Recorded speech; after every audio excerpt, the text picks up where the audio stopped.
Good morning, everybody. It's time for Morning Manna. And this morning, it's all about having the hard conversation. It's all about having the hard conversation. Sometimes it is difficult to confront and to deal with conflict. Um, Sometimes it is really hard. But if you never have the hard conversation, you can never really grow a relationship. So that's what we're talking about on this morning, and I got a word for you on this morning. And for those of you who are wondering, is it not Bishop? When is the Memorex coming? Well, be patient; it's coming. We are going to go on. We're going to go on sabbatical. Don't worry. Don't you even worry. I need you to stay faithful. Stay faithful through the whole thing. That's the main thing. Stay faithful through the whole thing. So this morning, though, the hard conversation. How do you have the hard conversation? That's what we're talking about on this morning. Greet some folk on this morning and then get into the manna. Then going to get into the manna. Here we go. Nita, you are the first one. The first one. How about that? Okay. Good morning. How are you? Having an amazing Tuesday. That's right. Good morning, Liz. Hope you are back. Good morning, Fawn. How are you? Gerald, how are you this morning? Deacon Joe, how you doing this morning? Ann, how are you? Pamela, how are you? Brenda is in the house as well. Chef Kevin, how you doing, buddy? Good morning, Winnie. How are you on this morning? You guys need to keep all that grilling going, Kevin. You already know. Good morning, Carolyn. How are you on this morning? Brenda Nesbitt, how are you? Michael, how are you? Thank you for the presentation. I got it. It's at the office. You already know it. Deborah, how are you on this morning?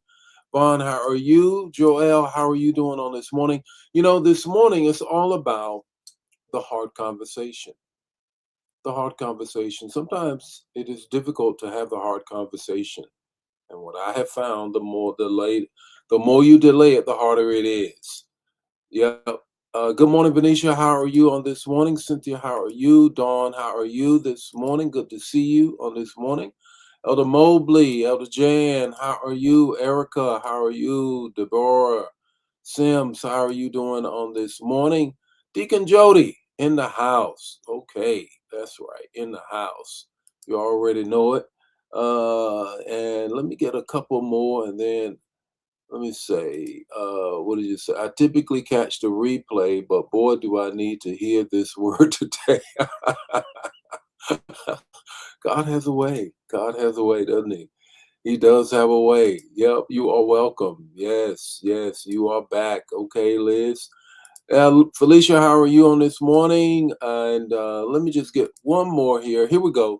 Fran and Elder Hayes, how are you all doing on this morning? This morning, it's all about gotta have the hard conversation.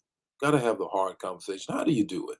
Well, that's what we're going to talk about this morning. Good morning and welcome to Morning Manna, where in 5 minutes or less, you're going to get an impartation with the text, the talk, and the takeaway.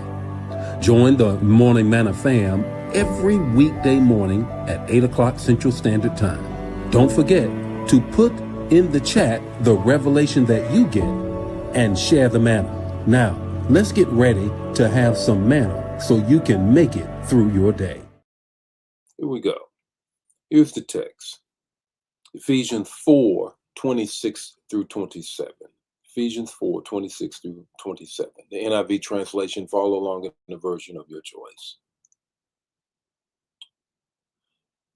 In your anger, do not sin. Do not let the sun go down while you are still angry. And do not give the devil a foothold. How about that? Don't let the sun go down while you're still angry. Deal with it. Deal with it. Have the hard conversation. But how do you do that? Most people avoid confrontation because they associate it with conflict, anger, or broken relationships. Just don't want to feel that way, don't want to have to deal with the situation.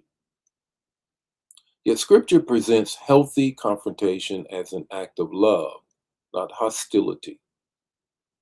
Conflict is inevitable.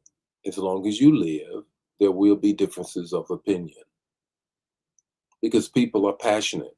People have different points of view, and we come to things differently. The question is not whether conflict will come, but whether we will handle it God's way. Jesus didn't teach avoidance, he taught reconciliation. Grab this. Paul didn't say believers would never be angry. He said, do not let the sun go down while you're angry. Unresolved conflict becomes fertile ground for division, bitterness, and the enemy to go to work. Hence, don't give the enemy a foothold. There's three things that I think would help you deal with hard conversations. One, confront with compassion. Biblical confrontation is about restoration, not retaliation. We don't confront to win an argument, we confront to win our brother or sister. Love speaks the truth because silence often allows hurt to grow. Get that. The goal is healing, not humiliation. Two, communicate with clarity. Communicate with clarity. Most conflict grows in the shadows of assumption. It grows in the shadow of gossip. It grows in the shadow of unanswered questions because they've never been posed. Healthy relationships require courageous conversations. Speak directly. Listen carefully. Seek understanding before demanding agreement. Clear communication prevents unnecessary division. Three, commit to reconciliation. The greatest victory isn't proving you're right, it's preserving what God has put together. Forgiveness, clarity, all of those things matter so that you might have the hard conversation. Strong families, strong churches, teams, and friendships, they aren't conflict free, they're reconciliation rich. They're not conflict free, they're reconciliation rich. You got to have the hard conversation. So don't run. Here's your takeaway. Don't run from the conversation. Confront it. Don't run from the conversation. Confront it. The Lord be with you today. May his face shine upon you and give you peace. Just bless you. Bless somebody else. Don't keep it to yourself. I'll see you tomorrow morning with more Morning Manna. God bless you. Bye now.